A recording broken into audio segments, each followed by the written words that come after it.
Welcome back dito sa aming channel. Ngayon, ito yung part 2 ng ating video nung hinuli natin yung isda.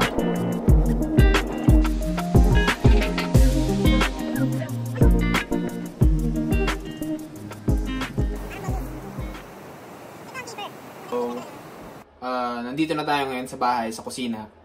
Ngayon, susubukan nating gumawa nung isa sa mga paborito kong luto or a dish sa mga isda is yung kilawin. So sa Pilipinas, favorite ko yung kilawin. Siguro sa pamilya na rin namin kasi yung father ko is from Negros, which is malapit sa Iloilo kung saan galing yung kilawin. Pero ngayon, ang ikikilaw natin is itong nahuli nating kahaway. Yan, kita nyo naman kung gaano kalaki at ka-fresh yung nahuli natin kahaway. So ngayon, lilinisin na natin tong isda gamit tong kutsilyo na niregalo sa akin ng kaibigan namin ni Bella nung Pasko from National Blade Works, Bongka knife. So ginagamit ni Bella to sa trabaho namin everyday. So pero first time ko siyang gagamitin as panghiwa ng isda or panglinis ng isda. I think maganda tong gamitin kasi sobrang gaan niya at saka yung blade niya is ang nipis, so perfect siya sa mga filleting thing para sa isda. Testing na natin. Simulan na natin siyang hiwain.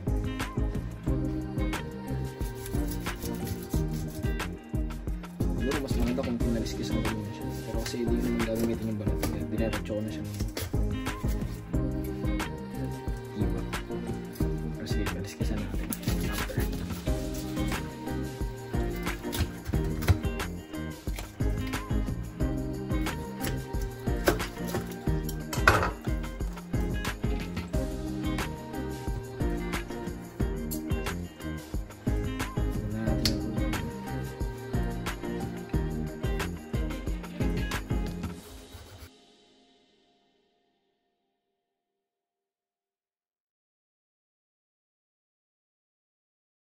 So yan, tanggal na natin yung unang fillet natin.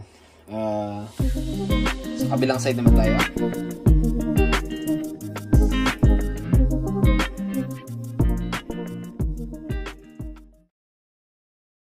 So yan, tanggal na natin yung second fillet natin. So try natin linisin yung board natin para matanggalan natin siya ng balat.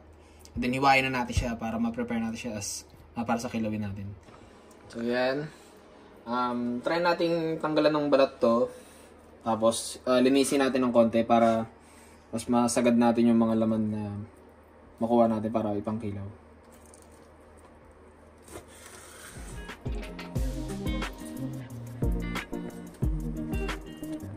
Try natin.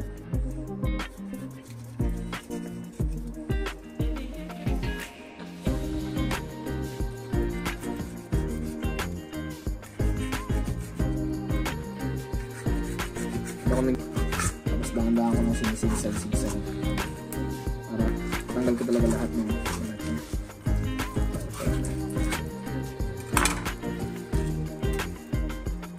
Hindi may nasamang mga dark net pero okay. Ang balat niya. Iwain ko na lang siya sa gitna. Galing ko yung rib cage. Ay yung mga fingers. Hindi ko nagsasama sa akin. Galing ko.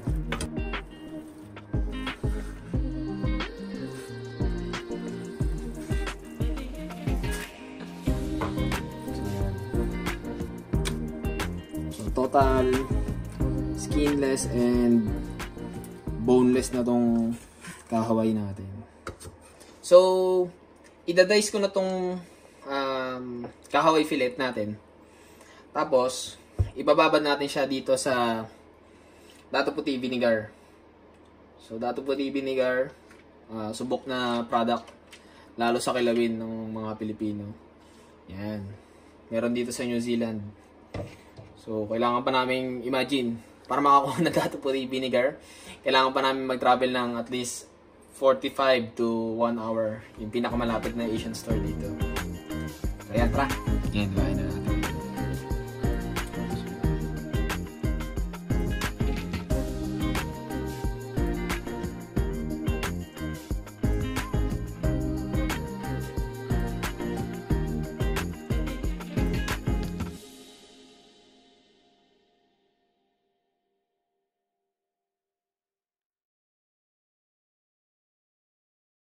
ko na tinanggal yung mga black.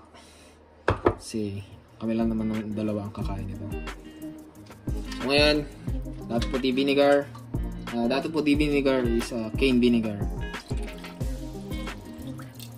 Ayan, kami na yung amount na yun. So ibababad natin siya dito for like 30 minutes. Siguro lagay ko sa fridge.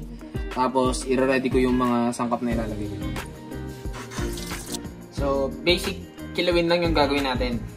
Gamit tayo ng onion, white onion, tapos ginger, and then red and green na chili.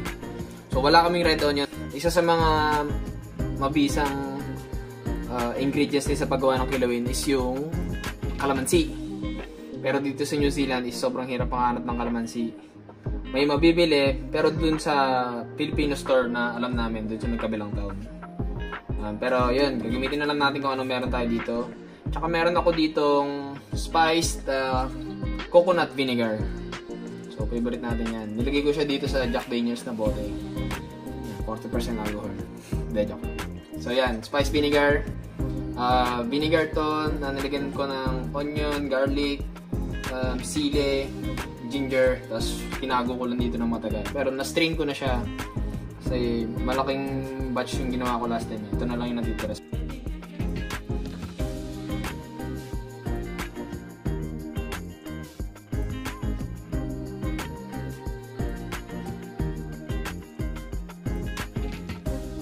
So, gagamit na lang pala tayo nitong mga lemon na binigay sa amin ng katrabaho namin. Dun sa galing sa farm yun. So, ito maliliit na lemon. Siguro pwede na to substitute dun sa may calamansi. Sayang naman. So, gamitin ko na. Ganda oh.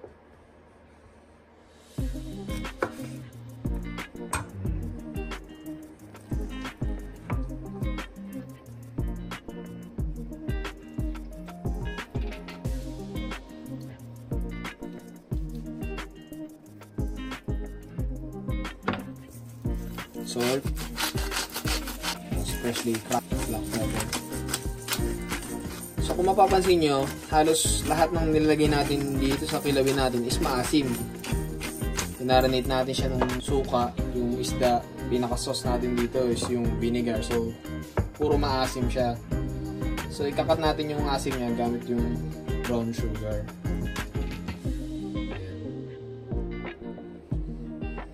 Malagay tayo ng sugar, siguro 2 teaspoon. Okay.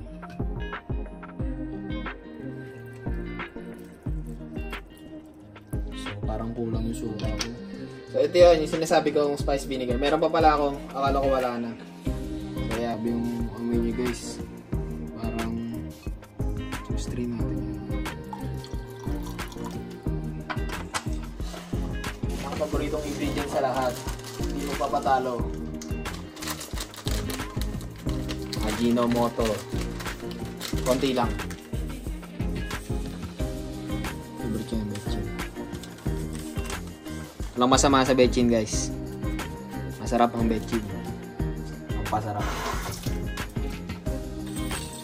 Halu-haluin lang natin yan. Tapos titikman natin kung ano pa yung mga kailangan nating ilagdag para balance natin, makuha natin yung tamang lasa niya. Maglilinis muna ako dito. Tapos try na natin, magluluto na rin ako ng dinner namin, pinaka-dinner namin.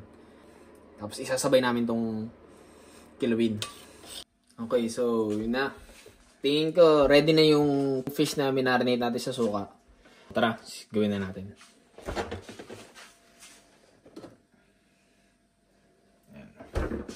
Kung makikita nyo from kanina, ito ngayon is nag-change na yung color niya. Tsaka mas naging firm yung texture nung isda. Kasi naluto na siya. So ang gagawin natin dito, i-drain natin yung natitirang suka. Tapos itatry natin i-press yung mga iba pang suka para hindi siya ganun kaasim.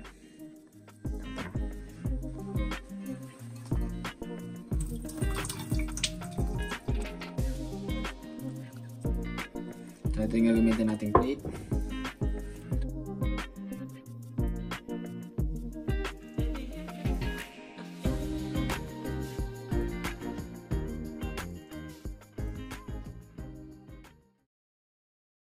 So, meron akong nakitang tangelo na galing din dun sa farm ng kaibigan namin. So, gamitin natin ito pang garnish.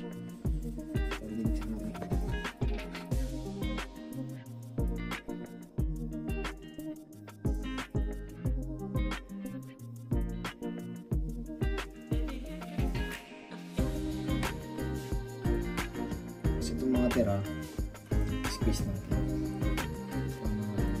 Kasi matamis yung juice natin.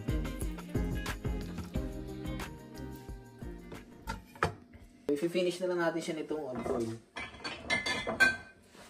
Para kahit pa paano may dagdag kulay at so gamit natin yan. Level 4 intensity. Extra virgin olive oil. So papatakan natin siya naman.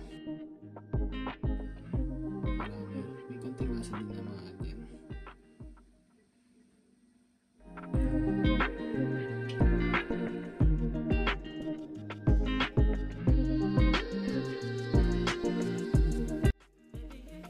Ito ang tinatawag na kilawin, which is Filipino style ceviche. So ginamit natin dito is yung kahaway na nahuli natin. Tapos simple ingredients lang. So, kung umabot kayo dito sa part ng video na to, make sure you like and subscribe sa mga video namin ni Bella. Sigurado marami pang mas kaabang-abang na mga pupuntahan namin lugar at mga isdang huhulihin namin dito sa New Zealand. Hanggang dito na lang. Maraming salamat sa lahat. Paalam.